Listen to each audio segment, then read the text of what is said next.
الرياضي الأستاذ أنيس بالمين كيف ما قلنا للحديث على الجلسات العامة والعادية والخارقة للعادة لجامعة تونسية لكرة القدم. مساء النور. مرحبا بالجروب والموجودين في البرنامج، ومرحبا بكل المشاهدين، وسهرة إن شاء الله طيبة ورايقة في برنامج الحد رياضي.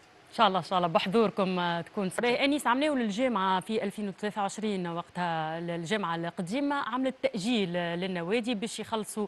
اسكو الجامعه جديده اليوم زلت تنجم تعمل تاجيل اخر؟ تاجيل لانه الاكسبسيون تاع الاكسبسيون ما عادش موجوده. اخر مراسله من الكاف الوارده قالوا لهم يا ولادي توا رانا اعطيناكم اكسبسيون في السنه الفارطه، تو في كل شيء اعطيناكم الاكسبسيون للانديه الرابطه الثانيه، خاطر عم جاي الرابطه الثانيه وجاي الرابطه الثالثه. لا، سنه الرابطه الثانيه مش سنه الاكسبسيون معفيين، والرابطه الاولى خذت الاكسبسيون حتى ديسمبر. بعد ما عادش فما اكسبسيون. اللي تعرف علاش؟ مالوريزمون تقريبا تونس من البلدان القليله الوحيده اللي تنجم تلعب وانت عندك قضايا. المغرب ما تنجمش تلعب وتشارك وانت عندك قضايا.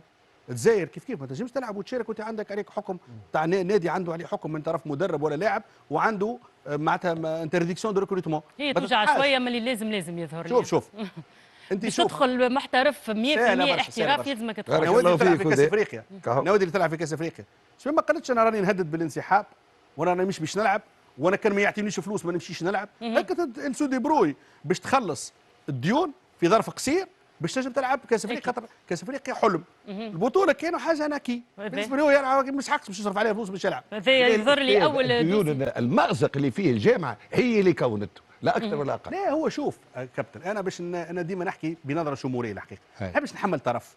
النوادي راهو زاده مظلومه في جانب معين. النوادي راهو من 2011 حتى لتو 2025 راهو 3/4 النوادي اذا كان نقول 90% منهم يلعبوا بكاباسيتي نتاع التيران نتاعهم ب 30 وب 40 وب 50%.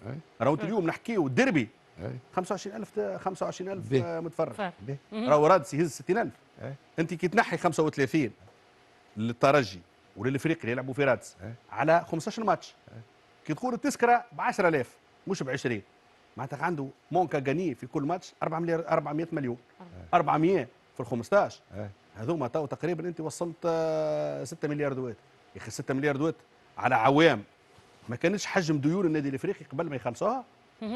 ما كانتش الترجي اليوم اللي عندها ممكن هي مداخيل اكثر وتلعب في كاس افريقيا وتلعب كاس العالم، ما كانوش يزيدوها باش يشوف الحل. النوادي الاخرى تلعب، نجي ملعب بالتونسي مثلا، علاش ملعب تونسي في استاد يهز 12,000 تعطيها 2000؟ هذيك امور اخرى كابتن. علاش تعطيها 2000؟ علاش ما نجتهدوش اليوم؟ علاش اليوم علاش قلت لك ما تظلمش النوادي زاده. النوادي راهي مش قاعده تدخل في المداخيل نتاعها الكل.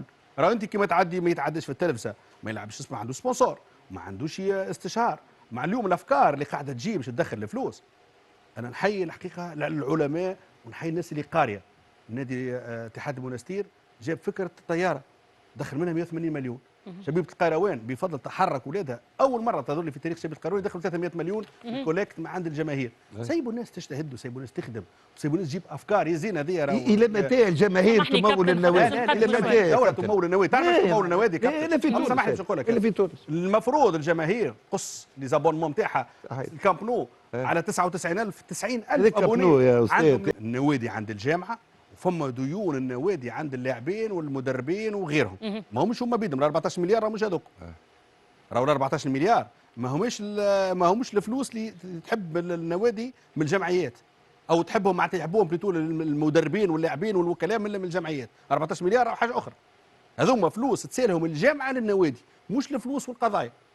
دونك هذوما اللي يعينوا باش يحب يلعب ويحب ينتدب يخلص الديون وما عندوش امكانيه. لو كان ما صارش يكون ممنوع من الانتداب في الفتره هذه، وسيكون ممنوع من المشاركه في الموسم الجاي. بارك الله فيك. حتى في البطوله لانه علاش؟ خاطر علاش باش نقول لك كابتن، لانه ليسونس ولات ليسونس كاف، ما عادش ليسونس محليه، ما عادش عديله واعطيه اكسبسيون، خاطر توا السيستم اللي تحط عليه القضايا هو تابع الكاف. الكاف هي اللي فارضه والفيفا اكثر من ذلك فرضت على الجامعه خطيه ب 7,500 فرنك سويسري على كل قضيه مش خالصه، وكل قضيه ما تاخذش فيها الاجراء تجاه النادي باش تخلص، خاطر